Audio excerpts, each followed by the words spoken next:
മഞ്ഞപ്പിത്ത ബാധയുണ്ടായ Kollam Anchal Edamulakkal government Jawahar ഹൈസ്കൂളിലെ കിണർവെള്ളത്തിൽ coliform ബാക്ടീരിയയുടെ സാന്നിധ്യം. പബ്ലിക് ഹെൽത്ത് ലാബിൽ നടത്തിയ പരിശോധനയിലാണ് ബാക്ടീരിയയുടെ സാന്നിധ്യം കണ്ടെത്തിയത്. 24 കുട്ടികളാണ് മഞ്ഞപ്പിത്തം ബാധിച്ച് ചികിത്സയിലുള്ളത്.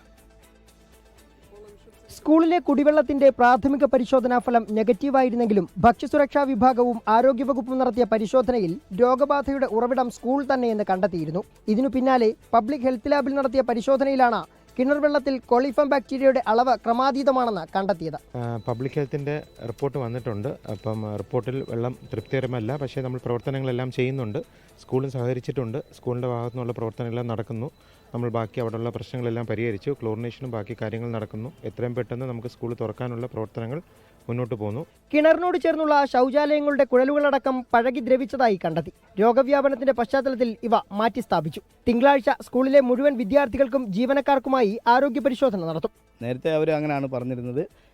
ഈ കിണറ്റിലല്ല, സ്കൂളിലേ അല്ല, ഇത് പുറത്ത് പോയി പിള്ളേർ സിപ്പപ്പ് കഴിച്ചു, അത് കഴിച്ചു, ഇത് കഴിച്ചു എന്ന് പറഞ്ഞിട്ട് അടുത്തുള്ള വീട്ടുകളിൽ പോയി ചെന്ന് വെള്ളം കുടിച്ചു എന്നാണ് പറഞ്ഞത്. ഈ മതിൽക്കെട്ടിനകത്ത് ഒരു കുട്ടികളും വീടിന് പുറത്ത് ഈ സ്കൂളിന് പുറത്ത് പോകാൻ ഒരു ചാൻസും ഇല്ല. സെപ്റ്റംബർ 1 സ്കൂളിൽ മഞ്ഞപ്പിത്ത ബാധ സ്ഥിരീകരിച്ചത്.